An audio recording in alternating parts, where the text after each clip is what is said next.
So welcome guys, the fifth chapter, the foundation of the Swaraj.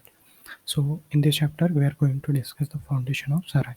So the first paragraph, in the first half of the 17th century. So here we are talking about 17th century, first half of 17th century. An epoch-making personality emerged in Maharashtra, named Chhatrapati Shivaji Maharaj. He established Swaraj by challenging the unjust ruling power here.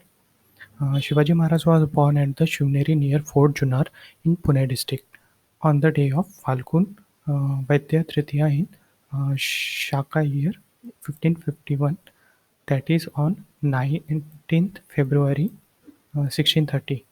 So this is the date of birth of Shivaji Maharaj, 19th February 1630.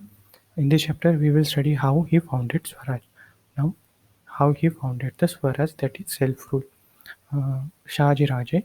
Shahaji Raje, the father of Shivaji Maharaj. Shahaji Raje was the father of Shivaji Maharaj, was a prominent Sardar in Deccan. So he was a Sardar in Deccan region. Deccan region is basically the southern region. The Mughals had launched a campaign to conquer the Nizam Shahi kingdom. Now the Mughals had uh, wanted to capture Nizam Shahi kingdom. The Adil Shah of Bijapur allied with Mughals.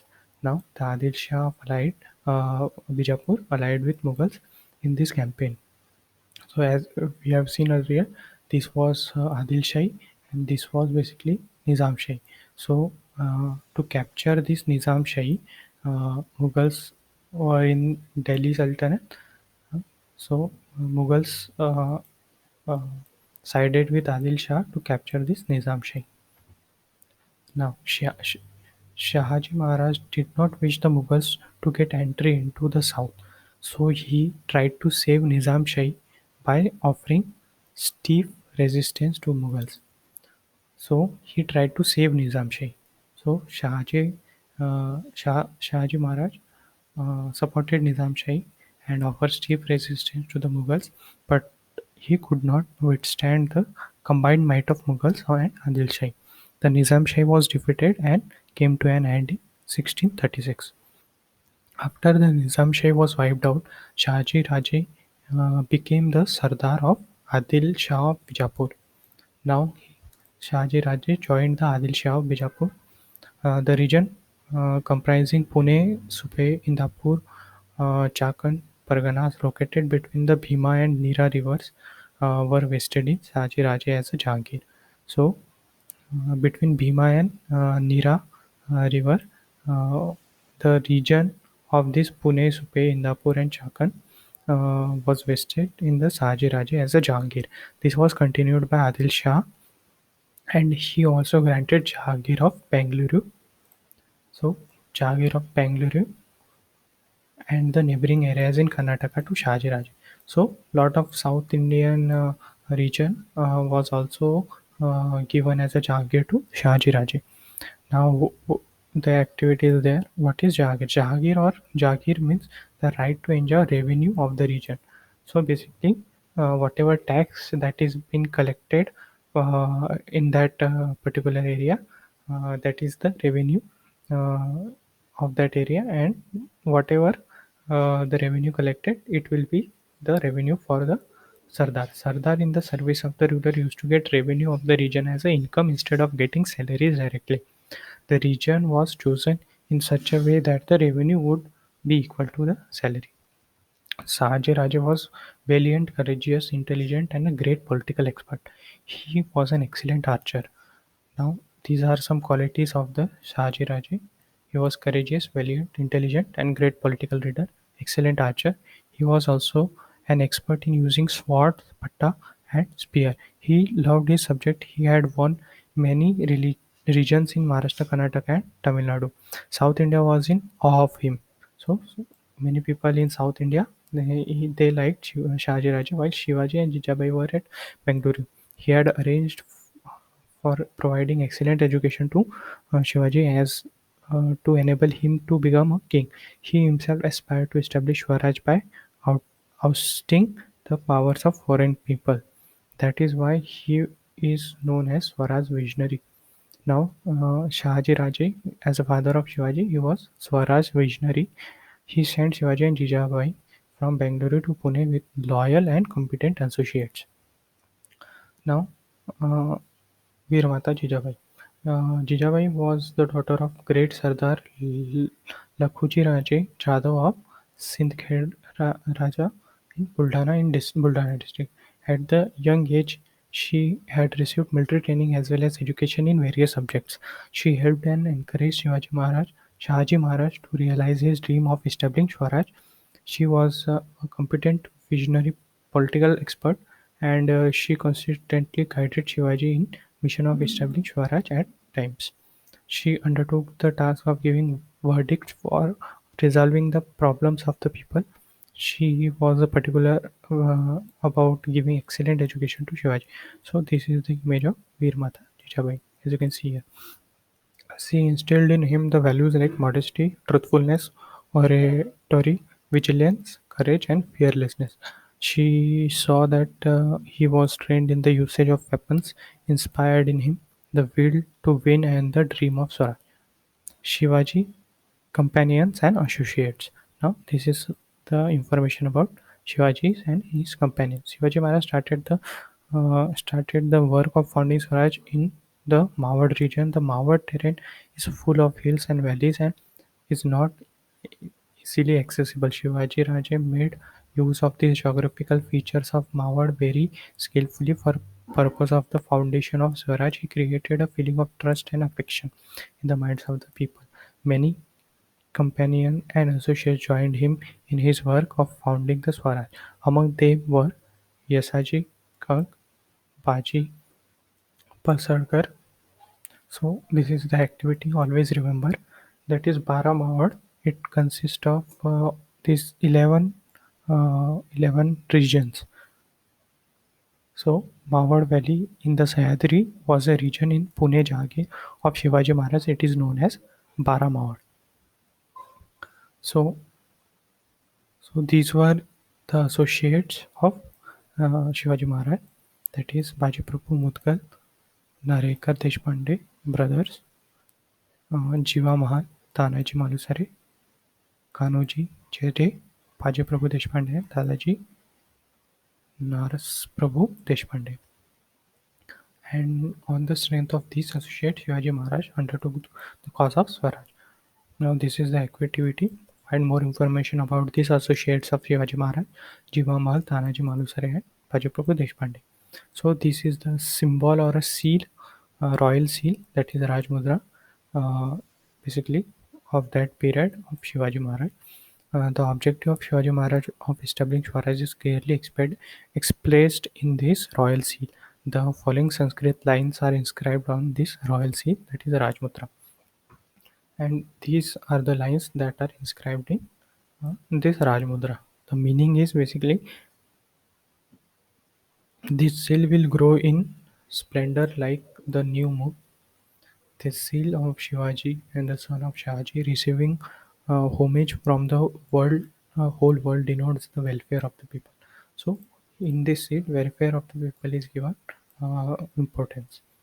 So, as you can see, the administration of that time of Shivaji Maharaj was very good. Because he talked about welfare of the people. The meaning of this inscription on this seal is important from many angles.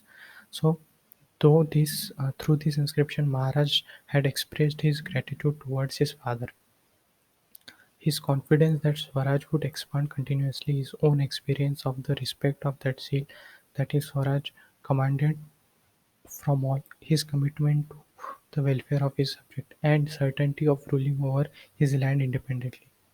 This short inscription covers the entire concept of Swaraj. Now, there is an activity. Observe the official seal of our country. What features do you observe? In which places is the official seal used? So, in which places? Basically, in government areas, we see these official seals, or in government buildings, or in government whatever forms or official government documents toward the establishment of Swaraj. Now, this is the paragraph about towards the establishment of Swaraj. The forts situated within the Jagir of Shivaji Maharaj were not under his control, but were under the control of Adil Shah. In those days, forts were of special significance. With a firm hold over a fort, it was possible to control the surrounding area. If one had fort, one ruled the land. Therefore, Shivaji Maharaj decided to acquire the forts that were within his own Jagir. Such an attempt to capture the forts amounted to challenging the Adil Shahi power. He captured the forts of Torna, Murumdev, Kondana, Purandar, and laid the foundation of Swaraj. So these were the forts that he first captured. He repaired the forts of Murumdev and renamed it Raigad. So Raigad earlier name was Murumdev. Raigad was the first capital of Swaraj and he declared it as a capital of Swaraj. So as you can see here, this is the Fort Raigad, that is Pali Gate. So lots of gates are there in Raigad Fort. So this is specifically Pali Gate, the front view. Now there were the Mores of Javli, the Ghorpades of Mudhol, and the Sawants of Sawantwadi, and other Sardars in Adil Shahi. They were opposed to the cause of founding of Swaraj. It was necessary to bring them and other like-minded Sardar under the control of for the purpose of founding the Swaraj. Now the capture of Javdi.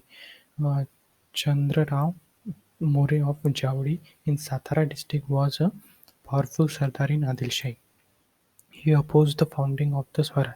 Shivaji Maharaj attacked Javdi and captured that region in 1656. So he established his post there. Then he also captured the Raigad region. He attained a huge amount of wealth from Javdi. After this victory, his activities in Konkan increased. He built the Pratapgarh fort in Javdi valley. In this way, the conquest of Javli increased his strength in all respects. After this, Shivaji Maharaj captured Kalyan and Bhiwandi on the Konkan coast. There, he came into contact with Siddhi, Portuguese, and the British power on the western coast. Shivaji Maharaj realized that in order to fight these powers, it was necessary to have a strong naval force. Therefore, he concentrated on building a navy. Now, defeat of Afzal Khan. Now, Afzal Khan is a very important character here. Shivaji Maharaj started capturing the forts in his Jagir, right, and surrounding area of Adil Shah territory. He had crushed the opposition of Moris of Chauli. The work of founding the Swaraj had gathered momentum on Konkan coast. All these matters were a challenge to the Adil Shah. At that time, Badi Sahiba was looking into after the administration of Adil Shah. She sent Afzal Khan, a powerful and experienced Adil Shahi general, to curb Shivaji Maharaj. Afzal Khan came from Bijapur to Vai. He knew that he knew the Vai region well. A meeting of Shivaji Maharaj and Afzal Khan took place on 10th November 1659 at the foot of Pratapgarh near Vai. At the meeting, Afzal Khan attempted treachery. In retaliation, Shivaji Maharaj killed Afzal Khan. He routed Adil Shah army. Shivaji Maharaj paid compensation to the soldiers who were wounded in the battle. He rewarded those who had fought well. Those soldiers and officers of Afzal Khan army who fell into the hands of Shivaji Maharaj army were given a good treatment. The expedition of Siddhi Johar. After the annihilation of Afzal Khan, Shivaji Maharaj captured the Adil Shahi fort of Panhala, Vasantgarh and Khelna. He renamed Khelna as Vishalgarh. Shivaji Maharaj had posed a big challenge before Adil Shah. Therefore, the Adil Shah sent Siddhi Johar, the Sardar of Karnal region, against the Shivaji Maharaj in 1660. The Adil Shah gave Siddhi the title Salabat Khan. Rustam-e-Jaman, Baji Ghorpade, and Afzal Khan's son Fazl Khan were also there to help Siddhi Johar. In these circumstances, Shivaji Maharaj took shelter in the Panhala fort. Siddhi soldiers laid siege to the fort for about 5 months. Shivaji Maharaj found himself trapped inside the fort. Netoji Palkar tried to raise the siege by attacking Siddhi army from outside, but he couldn't succeed in it as his forces were mere. Siddhi showed no signs of relenting, so Shivaji Maharaj opened talks with him. This led to slackness in the siege around Panalgarh. Shivaji Maharaj took advantage of this situation. On this occasion, Shiva Kashid, a brave youth, came forward. He resembled Shivaji Maharaj in look. He dressed up like Shivaji Maharaj and sat in palanquin, a palanquin left by Rajdandi Gate. It was captured by Siddhi army. It was a difficult situation. Shiva Kushit sacrificed himself on this occasion for Swaraj. In the meanwhile, Shivaji Maharaj left the fort using another difficult route. He was captured by Baji Prabhu. He was accompanied by Baji Prabhu Deshpande, Bandal Deshmukh, and some other chosen soldiers. Siddhi came to know that Shivaji Maharaj had escaped the siege around Panalgarh and proceeded to Vishalgarh. His army pursued Shivaji Maharaj. Shivaji Maharaj entrusted the responsibility of stopping Siddhi army at the foot of Vishalgarh to Baji Prabhu Deshpande. Now, Baji Prabhu Deshpande checked Siddhi army at the Ghod Pass near Gajapur. He fought with the greatest valor. Baji Prabhu died a hero death in this battle. Because Baji Prabhu army held Siddhi army at bay, Shivaji Maharaj could proceed to Vishalgarh. While going to Vishalgarh, Maharaj also crushed the opposition of Adil Shah Sardar Dalvi of Palwan and Surge of Sringapur. Maharaj reached the Vishalgarh safely. While Shivaji Maharaj was trapped at Panala, Aurangzeb, who had ascended the throne of Delhi, had sent Shahid Khan, a Mughal Sardar, to the Deccan. He had invaded Pune province. The conflict with Adil Shah continued even as the Mughal army invaded the Swaraj. Maharaj realized that it would not be prudent to fight two enemies at one and the same time. Therefore, after reaching Vishalgarh safely, he entered into treaty with Adil Shah. As per the treaty, he returned the fort of Panhala to Adil Shah. Now there is this exercise: find the odd man out, find out and write why Shivaji Maharaj is termed a Swaraj visionary. Sorry, why Shahaji Maharaj is termed a Swaraj visionary. Shivaji Maharaj paid attention to building a navy. Shivaji Maharaj entered into treaty with Adil Shah. How Shivaji Maharaj escaped from Panhalgarh. So these are some activities. This is the fort, Fort Panala, Teen Darwaza. So basically, as you can see here, this is the Fort Panala. So in the next chapter, we will see chapter number 6, conflict with Mughals. So thank you for listening.